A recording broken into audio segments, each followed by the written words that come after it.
Paradoxe du football bastiais qui a épinglé à son tableau de chasse les Verts de Lisbonne, les Noirs et Blancs de Newcastle, Zurich était en point de mire et qui avait terrassé auparavant Torino et Iéna. Dès mercredi matin, Bastia est en ébullition. On a l'impression que toute la Corse s'est donné rendez-vous à Furiani. Hommes et machines ont revêtu les couleurs du Sporting, question de mieux s'identifier au club. L'autorail de Furiani n'a jamais été aussi bondé.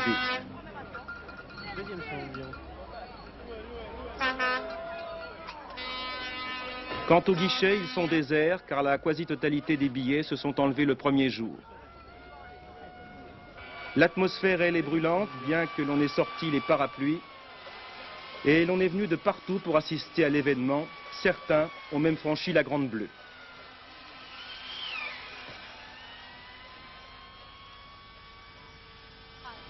Vous êtes confiante? Oui, oui, on veut que Bastia gagne. Est-ce que vous avez acheté votre ruban là? Lequel? Ça, dans une mercerie. Vous avez des places pour aller au match? Non. Vous allez faire? On a pas sauté les murs. Lorsque notre caméra se hisse au sommet de Furiani, il est 16h30. 4 heures avant le coup d'envoi, les gradins ont été pris d'assaut. Derrière les buts, les places ne sont pas numérotées, alors autant venir de bonne heure pour s'installer au meilleur endroit. Et tout est en place pour que les vagues bleues soient prêtes à déferler. Dans la coulisse, Johnny Rep et André Guédon, deux sourires pour masquer la déception de ne pas pouvoir participer activement à l'événement. André, gros sur le cœur?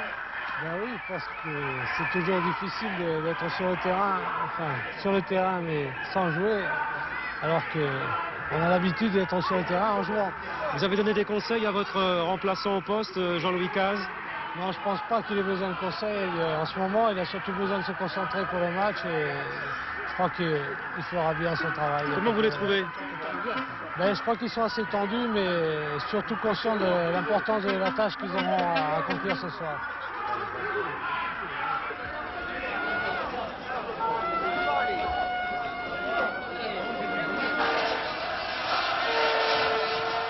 Escorte officielle réduite pour celui qui va officier, l'arbitre anglais Mr. Partridge.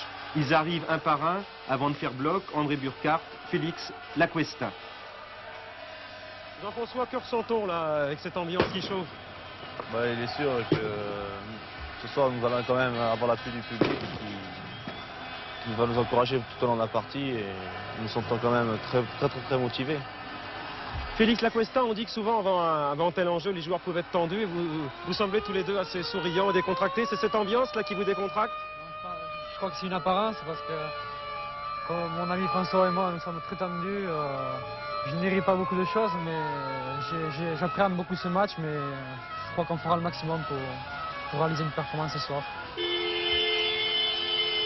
Salut les gars.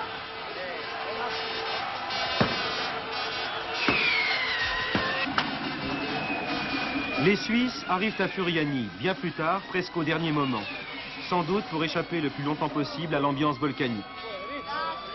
Que se passe-t-il alors dans la tête d'Elzener, de Ponte ou dans celle de Meyer? Dans ce cas, mieux vaut être 11 que tout seul. On se sent un peu mieux lorsque l'émotion est partagée.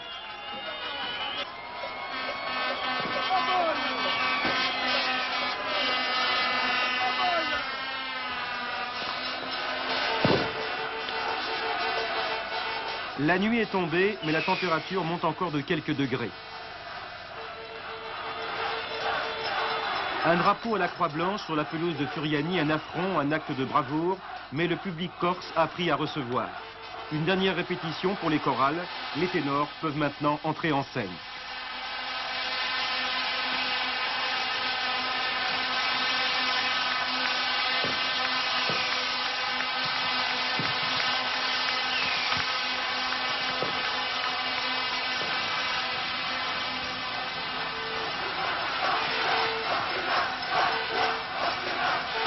Bastia en finale scande le public de Furiani, elle y parviendra, mais après un match très crispant pour les nerfs.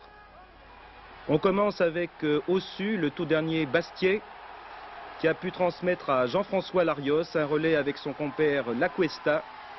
Et tout de suite, dès la 3e minute, un tir terrible. Berbig met en corner. Début de partie de très grande classe pour La Cuesta qui orchestrera le jeu des Corses, d'autant que Papi est prise en charge par Ponte. Bastia dominait, mais il manquait un peu de fraîcheur et de réussite. Et Zurich faisait alors planer une menace constante, surtout sur ses contre-attaques. Ici, celle du jeune et brillant numéro 6, Herman. Une course de 50 mètres, ponctuée par un tir, mais Yard est bien sorti. Reprise d'Elsener. Yard, heureusement, était revenu. Mais les Bleus attaquaient pour espérer décrocher ce but indispensable, percé ici d'Yves Mario. On a retrouvé mercredi soir le Mario des meilleurs jours, celui qui donne le tournis à son adversaire, un tir croisé qui frôlera le poteau suisse. 0-0 à la mi-temps, il reste 45 minutes pour décrocher, comme l'on dit, la timbale.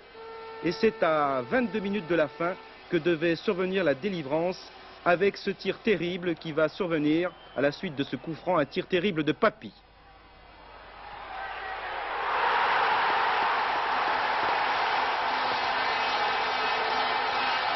Je crois que c'est toute l'équipe qui a gagné, et quel que soit le joueur qui marque le but. Je crois qu'il y a toujours ou 11 perdants ou 11 gagnants, mais je ne crois pas que ce soit un seul gars. Je crois que la balle m'est venue sur le pied, c'est moi qui ai marqué, mais ça aurait pu être quelqu'un d'autre. Vous pouvez nous raconter dans le détail l'action, vous vous en souvenez? Oh non, enfin, je ne m'en souviens plus très bien. La balle m'est passée devant, j'ai frappé.